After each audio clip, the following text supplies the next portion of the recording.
Bonjour à tous et à toutes, et bienvenue sur le Renard littéraire.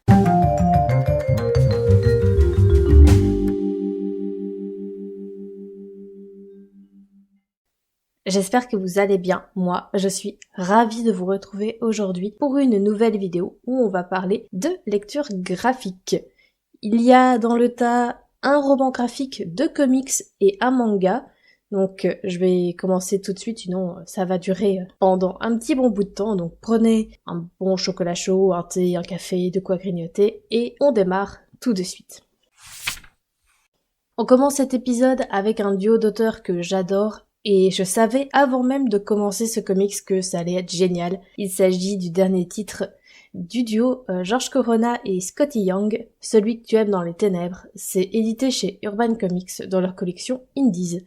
Dans ce comics, on suit l'histoire de Ro, une jeune artiste qui a connu un succès fulgurant et qui doit faire face à la toile blanche. Elle manque d'inspiration, se sent complètement perdue et afin de retrouver justement cette fameuse inspiration qui lui manque, elle va s'isoler dans une maison qui serait prétendument hantée et là-bas, elle trouvera bien plus que ce qu'elle cherche. Personnellement, cette lecture, ça a été un gros coup de cœur. Comme je le disais, je savais que j'allais aimer, étant donné que je connais le travail du duo, notamment avec Middle West, qui est un de mes comics indépendants préférés. Celui que tu aimes dans les ténèbres, c'est un one-shot légèrement horrifique qui a tellement de choses pour lui. Tout d'abord, j'ai adoré les dessins. Je trouve que les dessins de Georges Corona vont à merveille avec cette ambiance oppressante. Enfin, il a également très bien géré les jeux de couleurs et le travail sur l'obscurité. On se sent oppressé, mais on finit par s'y habituer jusqu'au moment où tout bascule, où on sent que comme Ro, toute cette obscurité n'est pas normale. J'ai également adoré les différentes symboliques mises en place. Certes, c'est une histoire qui se déroule dans une maison hantée et des histoires comme celle-là, ça court les rues. Toutefois, je trouve que ce qui est représenté est fait de manière très intelligente et pertinente, voire même percutante. Et puis, j'ai adoré l'histoire. Comme pour Middle West, on retrouve plusieurs niveaux de lecture et quand c'est bien fait, que tout se fond ensemble, ça me laisse toujours pantoise d'admiration. On peut y voir une histoire d'horreur très premier degré, classique, mais qui fonctionne super bien. J'y ai aussi vu une histoire sur les relations abusives, la violence psychologique et l'emprise, mais également une histoire sur la dépression. Ça pourrait paraître un peu brouillon, un peu fouillis, et donner l'impression que Skottie Young ne sait pas où il veut aller et ce qu'il veut raconter, mais en fait, c'est pas du tout le cas. Tout s'imbrique super bien, c'est fluide et cohérent. Pour moi, c'est clairement une réussite et ce titre confirme toute l'harmonie qu'il y a entre Georges Corona et Skottie Young, donc je vous recommande de lire autant Middle West que ce comics aussi. Je poursuis avec une bande dessinée que j'ai beaucoup aimée, Speak de Émile Carroll, et publiée chez Rue de Sèvres.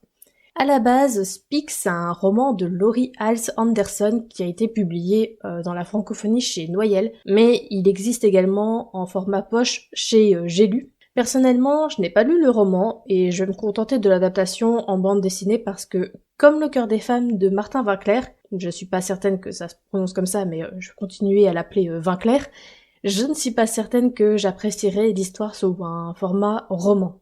Bref, c'est l'histoire de Melinda qui est âgée de 15 ans et qui est clairement la risée du lycée puisque lors d'une fête, elle est victime d'un acte violent et cruel, donc elle va appeler la police tout naturellement. Seulement, quand les policiers ou quand son entourage l'interroge, elle est incapable d'expliquer ce qui lui est arrivé cette nuit-là. Il y a quelques petits regrets dont j'aimerais vous faire part, mais dans l'ensemble, j'ai vraiment apprécié ce livre. On va commencer par le positif. J'ai trouvé que le sujet était traité avec beaucoup de justesse et de sensibilité. C'est fait sans sensationnalisme, avec respect et crédibilité. La guérison de Melinda est longue, fragile et semée d'embûches, et on a beaucoup de compassion pour l'héroïne. On aimerait pouvoir l'aider, pouvoir l'accompagner dans ce chemin. Autre point positif pour moi, c'est une bande dessinée en noir et blanc, et j'ai une passion pour les bandes dessinées en noir et blanc. Et là, je trouve que ce choix est d'autant plus pertinent que l'histoire de Melinda n'est pas faite pour avoir des couleurs joyeuses, criardes, etc., des explosions de nuances de partout. Le noir et le blanc se fondent vraiment avec le récit. Par contre, j'ai quelques petits regrets qui font que je n'ai pas eu un coup de cœur comme beaucoup d'autres personnes. Déjà, la narration m'a un peu perturbée au départ. Je la trouve un peu hachée et j'avoue que je m'attendais pas à ça. C'était, oui, perturbant, même si au final je m'y suis fait assez rapidement. Le deuxième détail où j'ai des regrets, c'est au niveau d'un des professeurs. C'est celui d'histoire, je pense. Voilà, j'hésite entre celui d'histoire ou de sport, mais 90% de chances que ce soit celui d'histoire. Donc dès le départ, on voit qu'il a Melinda dans son collimateur, alors que elle n'a pas encore dit un seul mot. Du coup, je m'interroge. On sait juste que ce professeur accumule pas mal de casseroles, il est raciste et je parie que la liste est encore bien longue, mais j'aurais aimé en découvrir plus. Peut-être que cette histoire était remontée jusqu'au professeur et qu'il déteste vraiment Melinda pour ça. Je sais pas, ce ne sont que des spéculations. Troisième petit regret, et c'est le dernier, par contre je risque d'un peu vous spoiler, et je vais essayer de rester assez vague pour que le spoiler soit minime, mais pas d'inquiétude, je vous mettrai un timecode avec la fin du spoiler si vous ne voulez vraiment rien savoir de l'histoire, et commencer sans aucune information autre que le résumé et mon avis jusqu'ici. Donc, je trouve qu'il y aurait pu avoir un vrai moment de sororité. Tout ce que je dirais, c'est qu'il y a une autre victime et j'aurais aimé avoir un regard, un geste qui veut dire « Ne t'en fais pas, c'est pas de ta faute, je suis là ». Pas un moment un peu lourd avec une morale du style « T'as vu, je te l'avais bien dit », mais un petit quelque chose qui démontre une certaine sororité entre ces deux filles. Mais au final, je ne pense pas que ce soit une étape essentielle dans la reconstruction de notre protagoniste, même si, voilà, moi personnellement, ça m'aurait fait chaud au cœur. Honnêtement, c'est une bande dessinée que je recommande chaudement, même si le thème est très dur. À la mi-février, alors que j'allais commencer à lire ou que j'étais au tout début de ma lecture de La maison dans laquelle de Marianne Petrosian, je me suis dit que j'allais avoir besoin d'illustrer pour me permettre un peu de respirer, de couper ma lecture de cette brique qu'est ce roman. C'est vraiment un roman qui demandait un investissement profond pour lequel je me suis donné corps et âme, et je pense qu'un petit break d'illustré ne peut pas faire trop de mal, donc j'ai eu cette illumination. Je vais terminer les derniers tomes de Fullmetal Alchemist que je traîne depuis 2 ans. J'ai donc enchaîné les tomes 17, 18 ou 19 jusqu'au tout dernier qui est donc le 27. Fullmetal Alchemist, c'est un shonen qui est écrit et dessiné par Hiromu Arakawa et édité chez Kurokawa qui raconte l'histoire de 2 frères, Alphonse et Edward Elric, qui ont essayé de ressusciter leur mère. Sauf que la procédure alchimique a très mal tourné, Edward a perdu un bras et une jambe, et Alphonse c'est encore pire, il a perdu tout son corps et seule son âme a pu être attachée à une armure. Afin de réparer leurs erreurs et de retrouver leur corps d'origine, les 2 frères vont partir à la recherche de la fameuse pierre philosophale et ils vont aussi se retrouver impliqués dans quelques complots politiques. C'est un shonen vraiment culte que je connaissais de nom, mais que j'ai découvert sur le tard puisque j'ai commencé à les lire en 2020 et juste avant aussi j'avais pas regardé les différents animés sur le manga. Il n'y a aucune raison particulière qui explique le fait que je les ai découverts aussi tard, si ce n'est que le tome 1 n'était pas souvent disponible à la bibliothèque, donc forcément ça freine pas mal. Mais j'ai adoré découvrir ce manga. Honnêtement, j'étais persuadée que les shonen ce n'était plus pour moi. J'ai passé mon adolescence à lire ce type de manga et j'ai fait une overdose d'histoires rocambolesques avec des personnages masculins naïfs mais qui croient au pouvoir de l'amitié, donc dès qu'ils activent ce pouvoir, ils deviennent surpuissants et les personnages féminins qu'ils étaient d'une personnalité mais juste déplorable en fait. Mais là, c'est du shonen de qualité et qu'on adore même quand on se dit que c'est plus fait pour nous. Je ne vais pas m'attarder sur le style de dessin parce que je le trouve chouette et efficace pour un shonen, même si, honnêtement, vous savez que je préfère les styles plus chibi, plus ronds, plus mignons en fait, mais clairement je pense pas qu'un style aussi mignon et chibi, ça passerait pour un manga du type de Fullmetal Alchemist. Je vais plutôt me concentrer sur l'histoire et les personnages parce qu'il y a des choses à en dire. Le récit est étonnamment complexe et violent pour un shonen. Hiromu Arakawa ne prend pas son lectorat pour des idiots et elle a concocté une histoire mêlant intrigues alchimistes qui sont d'ordre personnel et des intrigues politiques ayant des impacts à plus grande échelle aux petits oignons. Tout est finement pensé, il y a des rebondissements, du suspense et les arcs suscitent beaucoup d'émotions. J'ai également été très surprise qu'elle aborde sans détour des thèmes comme les génocides ou la guerre. Elle a traité ces sujets avec une certaine frontalité et elle a clairement plongé la tête la première dans toute l'horreur de ces thèmes sans rien édulcorer. Les personnages sont vraiment attachants Et il y a une mention spéciale à faire aux personnages féminins qui sont tellement badass, chacune à leur manière. Je le disais un peu avant, mais les personnages féminins des shonen de la fin des années 90 et du début des années 2000, voire même au milieu de ces années, c'est une vraie calamité. Les nanas n'ont pas de personnalité, ou alors elles sont des love interest pour le héros, ou alors en fait c'est les deux, et en prime elles ont des corps hyper sexualisés avec, comme je le dis très souvent, une poitrine qui défie les lois de la gravité. Bref, on nous avait offert des modèles féminins qui n'en valaient pas le coup, enfin du moins c'était vraiment une grande majorité de personnages féminins dans ce cas-là. Mais là, la mangaka, elle rattrape tout ça avec une palette de personnages féminins qui ont un vrai caractère, des histoires intéressantes et qui savent se débrouiller sans les mecs.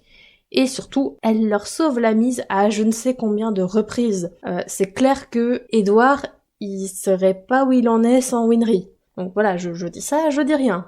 Et pareil pour le colonel Mustang qui n'aurait pas fait long feu sans Hawkeyes.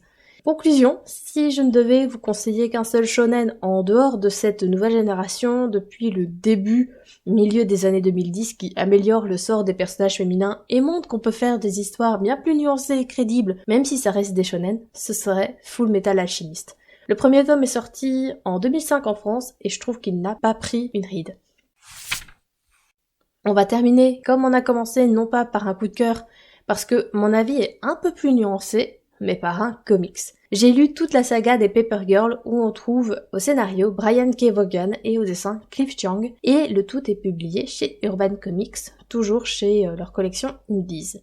On est en 1988 dans la petite ville de Stony Steam, en Ohio, et 4 jeunes filles livreuses de journaux s'associent pour refaire leur distribution matinale puisqu'on est au lendemain d'Halloween et que ce jour-là, c'est pas vraiment indiqué de faire sa tournée seule. Il y a des gens saouls, d'autres qui traînent dehors qui sont un peu bizarres. Mais ce matin-là, il va se passer des événements totalement inattendus et imprévisibles qui vont entraîner nos 4 protagonistes, donc Mackenzie, Keiji, Tiffany et Erin, dans une aventure spatio-temporelle. C'est une saga de comics qui est terminée en 6 tomes et qui est écrite, comme je le disais, par Brian K. Vaughan. Faut savoir que je suis pas spécialement fan de tout ce qu'il fait. J'ai beaucoup aimé saga, même si à un moment j'ai un peu perdu le fil, mais au final j'ai rattrapé tout ça. Par contre, Y, le dernier homme, c'était un gros flop.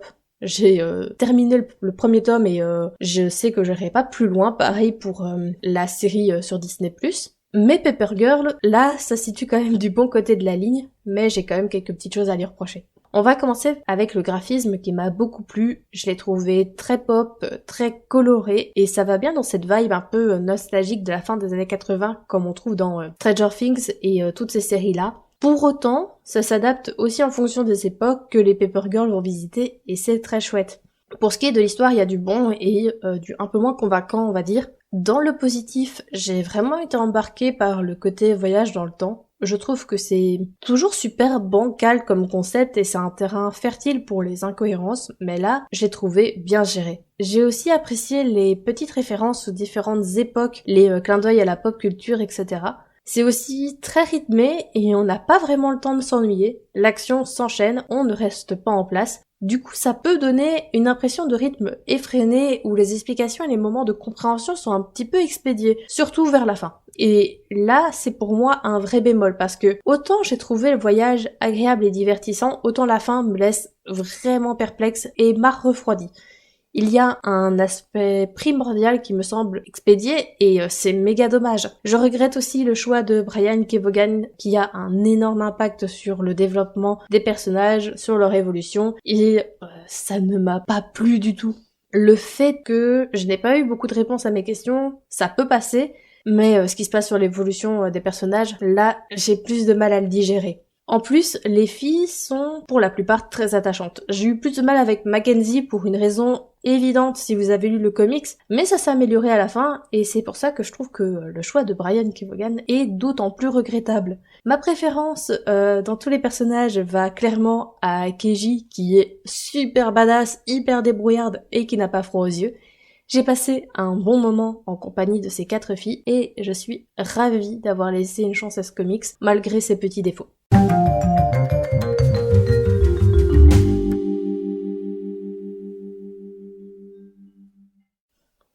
Cette vidéo est désormais terminée et j'espère qu'elle vous a plu.